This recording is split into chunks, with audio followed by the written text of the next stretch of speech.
नमस्कार मित्रांनो.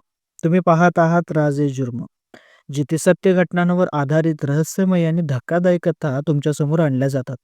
जर तुम्हाला अशा क्राईम स्टोरीज ऐकायला आवडत असतील, तर लगेच लाईक करा, शेअर करा आणि चॅनलला सबस्क्राईब करा.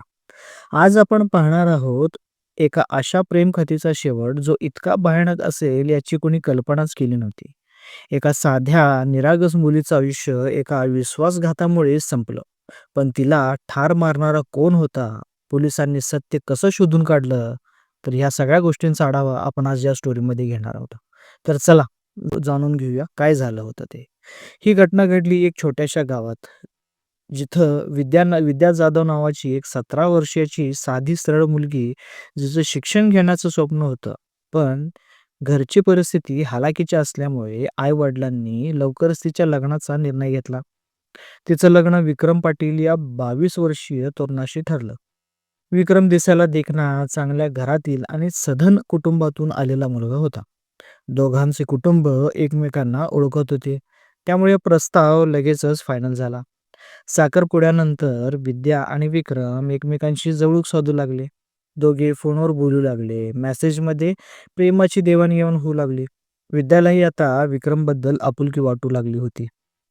तिला वाटलं, की हा माझा जीवनसाथी आहे. माझ्यावर खूप प्रेम करतो. पण कधी-कधी आयुष्यात जसं दिसतं तसं सगळ्या गोष्टी नसतात. तेवढं आयुष्य सोपंही नसतं.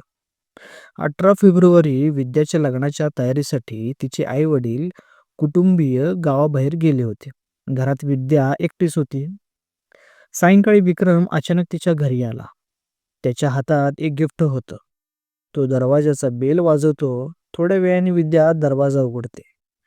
ते गिफ्ट तो विद्याच्या समोर करून तिला म्हणतो, "हे बघ, तुझ्यासाठी मोबाईल आणलाय." तो हसत म्हणाला. विद्याला आनंद झाला. तिला खरंच वाटत होतं, की विक्रम तिच्यावर जीवापाड प्रेम करतो. ती त्याला घरात आत बोलवून घेते. गप्पा मारता-मारता विक्रमने तिच्या हातात हात ठेवला.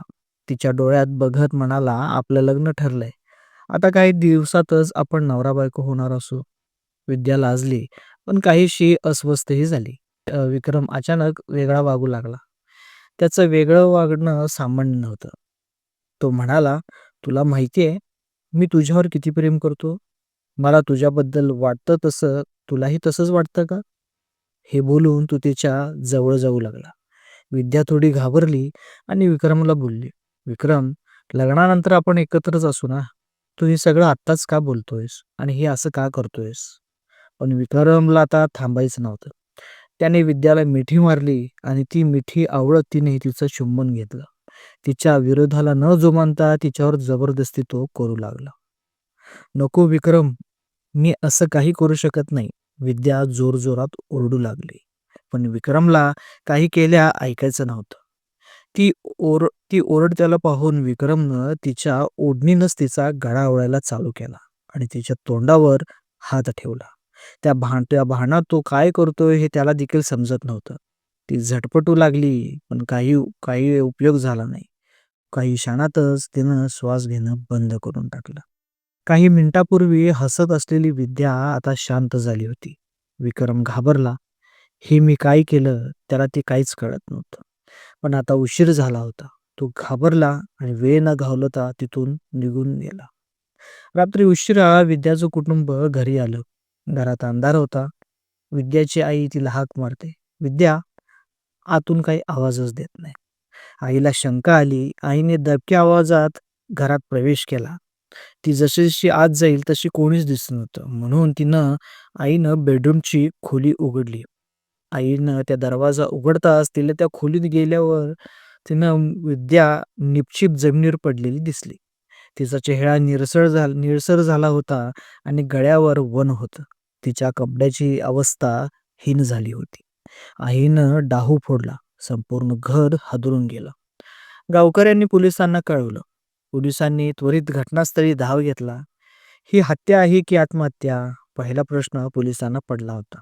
पण विद्याच्या गळ्यावरच्या खुणा आणि घरात झालेला संघर्ष पाहून हा खूनच आहे यावर पोलिसांचा विश्वास बसला होता. कुटुंबाकडून माहिती मिळताच पोलिसांनी विद्याच्या शेवटच्या काही दिवसांचा शोध सुरू केला. त्यांना पहिला धागा मिळाला तो असा, की गावकऱ्यांनी सांगितले की त्या दिवशी सायंकाळी कोणीतरी विद्याच्या घरी आलं होतं.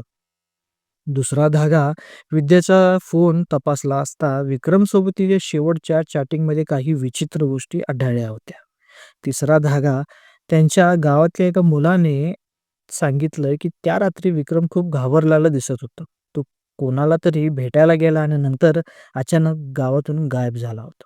हे ऐकताच पोलिसांना खात्री पडली की विक्रमाला आज शोध घेतला पाहिजे आणि विक्रमच बहुतेक अपराधी असणार. पोलिसांनी विक्रमच्या मोबाईलचा लोकेशनचा माग काढला आणि त्याच्या मागे जायला सुरुवात केली.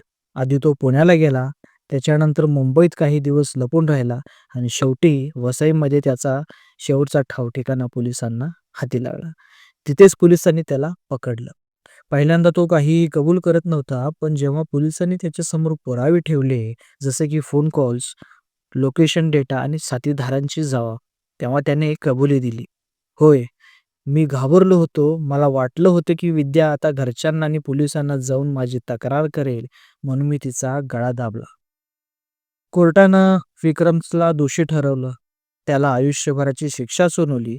पण विद्याला मिळालेलं दुःख भरून येत नव्हतं. तुमचं मत काय? या घटनेतून शिकण्यासारखी महत्त्वाची गोष्ट म्हणजे कोणत्याही नात्यात जबरदस्तीने स्वार्थ असता कामा नये. तुम्हाला काय वाटतं? अशा गुन्ह्यांसाठी कोणती शिक्षा हवी? कमेंटमध्ये नक्की सांगा. आणि अशाच सत्य घटनांवर आधारित स्टोरी पाहण्यासाठी आपल्या चॅनलला नक्की सबस्क्राईब करा. धन्यवाद.